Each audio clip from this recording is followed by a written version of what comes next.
Hello दोस्तों। मैं हूं रुपेश। आज आप लोगों को सेकेंड जनरेशन्स ऑफ कंप्यूटर के बारे में जानकारियां देने वाला हूं। वीडियो बहुत ही खास होने वाला है, तो वीडियो को लास्ट तक ज़रूर देखें और सेकेंड जनरेशन्स ऑफ कंप्यूटर के बारे में जानिए। अगर आप लोगों ने पिछले की वीडियो नहीं देखे हैं तो प्ले लिस्ट में है, जाकर अवश्य देख ले। उसमें फर्स्ट जनरेशन्स ऑफ कंप्यूटर के बारे में बताया गया है। आप वीडियो को लाइन बाय लाइन ज़रूर देखें। इससे कंप्यूटराइजेशन एग्ज़ाम में ऑब्जेक्टिव क्वेश्चंस के रूप में हमेशा पूछ लिए जाते हैं, तो यह बात का ध्यान ज़रूर रखें। तो चलिए आज की वीडियो शुरू करते हैं। आज का टॉपिक है जनरेशन्स ऑफ कंप्यूटर में second generations computer.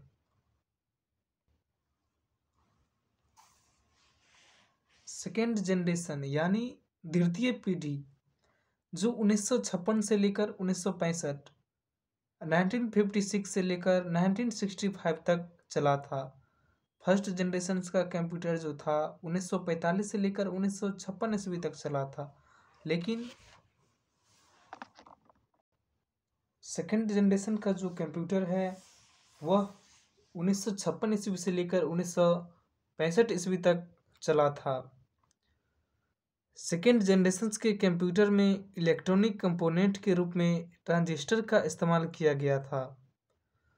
Second generation के कंप्यूटर में इलेक्ट्रॉनिक कंपोनेंट के रूप में ट्रांजिस्टर का इस्तेमाल किया गया था। आपने जाना फर्स्ट जनरेशन के कंप्यूटर में इलेक्ट्रॉनिक कंपोनेंट के रूप में वैक्यूम ट्यूब्स का इस्तेमाल किया गया था, और सेकेंड जनरेशन के कंप्यूटर में इलेक्ट्रॉनिक कंपोनेंट के रूप में ट्रांजिस्टर का इस्तेमाल किया गया।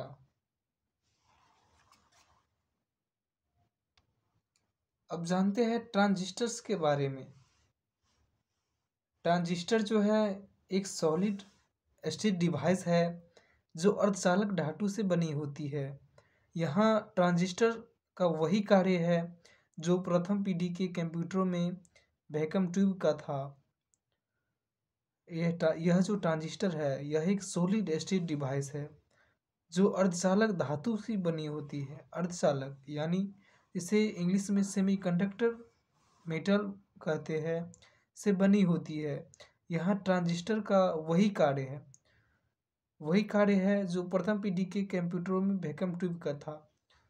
इसका अर्थ ये हुआ कि प्रथम पीढ़ी में जो वैक्यूम ट्यूब का कार्य था वही कार्य यह ट्रांजिस्टर का भी है। तो ट्रांजिस्टर एक सॉलिड स्टेट डिवाइस है जो अर्धचालक धातु से बनी होती है। यह ट्रांजिस्टर का वही कार्य है जो प्रथम पीढ़ी के कंप्यूटरों में वैक्यूम ट्यूब का था।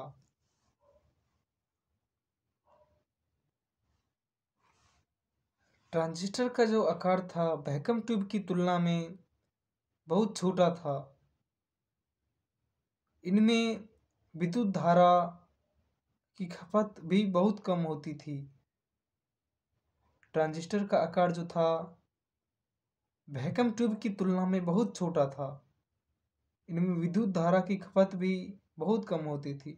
लेकिन फर्स्ट जनरेशन का जो कंप्यूटर था उसमें लगभग 1.5 लाख वाट बिजली की आवश्यकता होती थी। इसमें थोड़ा कम हुआ। ट्रांजिस्टर का आकार वैक्यूम ट्यूब की तुलना में बहुत छोटा था, और ये वैक्यूम ट्यूब जो थे फर्स्ट जनरेशन के कंप्यूटर में लगा हुआ वह बहुत ही बड़े लार्ज साइज का था। उसके तुलना में ये ट्रांजिस्टर कुछ कम छोटा हुआ, बहुत छोटा था। इसमें विद्युत धारा की खपत भी बहुत कम होती थी, और ट्रांजिस्टर में जो है विद्युत धारा का खपत भी बहुत कम होता था। प्रथम पीढ़ी की तुलना में ये अधिक रिलायबल व अधिक तीव्र गति से कार्य करने में सक्षम थे। फर्स्ट जनरेशन की तुलना में ये जो कंप्यूटर है अधिक रिलायबल और अधिक तीव्र गति से कार्य करने में सक्षम थे। यानी यह जो सेकेंड जनरेशन का कंप्यूटर आया वह फर्स्ट जनरेशन से थोड़ा तेजी कार्य करने वाला कंप्यूटर था सेकंड जनरेशन का कंप्यूटर।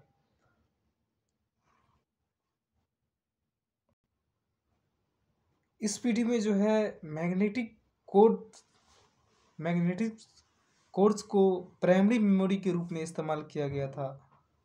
सेकेंड जनरेशन में जो है मैग्नेटिक कोड को प्राइमरी मेमोरी के रूप में इस्तेमाल किया गया था।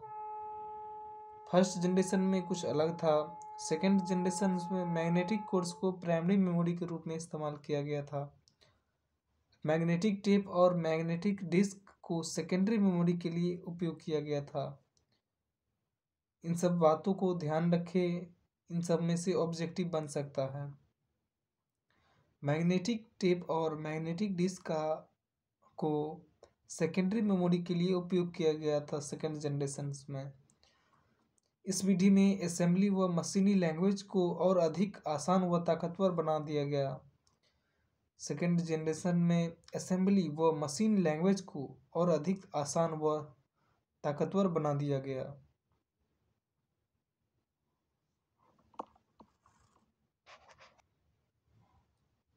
इस दौर में प्रोग्रामिंग लैंग्वेज का भी आविष्कार हुआ था।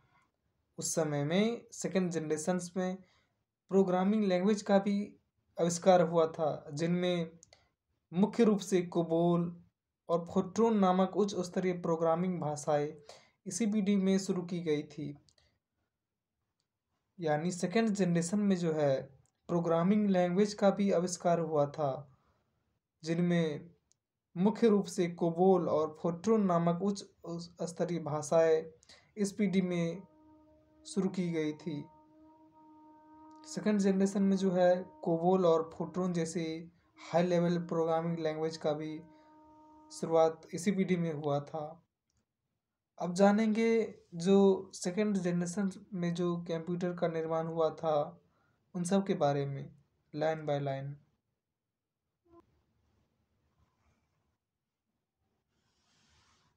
द्वितीय पीढ़ी यानी सेकेंड जनरेशन में कई कंप्यूटरों का निर्माण हुआ। बहुत सारे ऐसे कंप्यूटर हैं जिसका निर्माण हुआ, जिसके उसका नाम दिया गया है, जैसे IBM 7030, हनीवेल 4400 है ये, CDC 1604। ये जितने भी नाम दिए गए हैं ये सेकेंड जनरेशन के कंप्यूटर के नाम है। IBM 7030, हनीवेल 400, CDC 1604, 16004, ये सब जो है सेकेंड जनरेशन के कंप्यूटर है। अब इन सब के बारे में, इन सब का जो है सेकेंड जनरेशन का क्या क्या मुख्य विशेषताएं था, इन सब के बारे में जानते हैं। तो आपको बता दें कि इनमें सेकेंड जनरेशन में ट्रांजिस्टर का उपयोग किया गया था। आप अगर फर्स्ट वीडियो देखे होंगे तो उसमें आपको बताए थे कि फर्स्ट जनरेशन में वैक्यूम ट्यूब का इस्तेमाल किया गया था, लेकिन सेकेंड जनरेशन में ट्रांजिस्टर का उपयोग किया गया था। और इनकी कुछ विशेषताएं के बारे में जानते हैं। ये जो है ये फर्स्ट जनरेशन के कंप्यूटर से ज़्यादा एक्यूरेट थे। ये फर्स्ट जनरेशन के कंप्यूटर से ज़्यादा एक्यूरेट थे। यानी यह जो है, अगर फर्स्ट जनरेशन में कंप्यूटर में अगर थोड़ा एक्यूरेसी गलती भी होती थी, लेकिन सेकंड जनरेशन के कंप्यूटर में थोड़ा एक्यूरेट थोड़ा कम हुआ, एक्यूरेसी थोड़ा कम हुआ। यह एक्यूरेट थे। ये फर्स्ट जनरेशन के कंप्यूटर से ज़्यादा क्या थे, एक्यूरेट थे। इनकी साइज जो है पहले जनरेशन से छोटी हो गई थी। फर्स्ट जनरेशन में कंप्यूटर का साइज बहुत बड़ा था, एक रूम के एक घर के साइज के बराबर हो जाता था। लेकिन सेकंड जनरेशन में उससे थोड़ा छोटा हुआ। इनकी साइज पहले जनरेशन से छोटी हो गई थी। फर्स्ट जनरेशन कंप्यूटर के मुताबिक इनका तापमान कम होता था। फर्स्ट जनरेशन का जो कंप्यूटर था वर्क करने के बाद गर्म हो जाता था, क्योंकि वह 1.5 लाख वाट बिजली पे चलती थी। इसे ठंडा करने के लिए एसी की ज़रूरत पड़ती थी। लेकिन सेकेंड जनरेशन में फर्स्ट जनरेशन कंप्यूटर के मुताबिक इनका तापमान कम होता था। इसका तापमान जो है फर्स्ट जनरेशन के मुताबिक कम होता था। इलेक्ट्रिसिटी की बात करें तो कम से कम इस्तेमाल होती थी, और जो बिजली यानी इलेक्ट्रिसिटी की बात करें तो कम से कम इसका इस्तेमाल होती थी। लेकिन फर्स्ट जनरेशन के कंप्यूटर में 1.5 लाख वाट बिजली की आवश्यकता होती थी। इनमें प्रोसेसिंग काफ़ी तेज़ हुआ करती थी। इसमें जो है प्रोसेसिंग होती थी, कोई वर्क करने में काफ़ी तेज़ हुआ करती थी। इस दौर में भी ये बहुत महंगे हुआ करते थे। यानी सेकेंड जनरेशन में भी ये बहुत महंगे हुआ करते थे। एसी की ज़रूरत अभी भी थी गर्म होने के कारण। कोबोल एवं फोर्ट्रॉन जैसी हाई लेवल प्रोग्रामिंग लैंग्वेज का विकास इसी सेकेंड जनरेशन में हुआ था। इसी दौर में भी ये बहुत महंगे हुआ करते थे। एसी की ज़रूरत कभी अभी भी थी गर्म होने के कारण। उस समय सेकेंड जनरेशन में भी एसी की ज़रूरत थी, क्योंकि उस समय भी मशीन गर्म हो जाते थे। कंप्यूटर वर्क करने के बाद उसे ठंडा करने के लिए एसी की ज़रूरत पड़ती थी। कोबोल एवं फोर्ट्रॉन जैसी high level language programming language का विकास हुआ था इसी सेकेंड जनरेशन में। कोबोल एवं फोर्ट्रॉन जैसे high level language programming language का विकास इसी समय में यानी सेकेंड जनरेशन में हुआ था।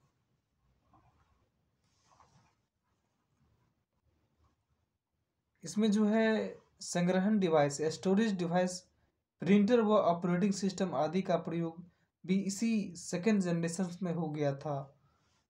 स्टोरेज डिवाइस एवं प्रिंटर एवं ऑपरेटिंग सिस्टम आदि का प्रयोग भी जो है सेकेंड जनरेशन में हो गया था। दोस्तों, आज आपने जाना सेकेंड जनरेशन ऑफ कंप्यूटर के बारे में। इससे पहले की वीडियो में मैंने फर्स्ट जनरेशन के कंप्यूटर के बारे में फुल डिटेल एक्सप्लेनेशन कर दिए है। अगर आप लोगों ने नहीं देखे हैं तो प्लेलिस्ट में है, जाकर अवश्य देख ले। यह वीडियो मुझे उम्मीद है कि आप लोगों को ज़रूर पसंद आया होगा। पसंद आया तो लाइक शेयर एंड सब्सक्राइब ज़रूर करें। आपका एक लाइक और कमेंट ही मुझे मोटिवेट करता है और वीडियो बनाने का।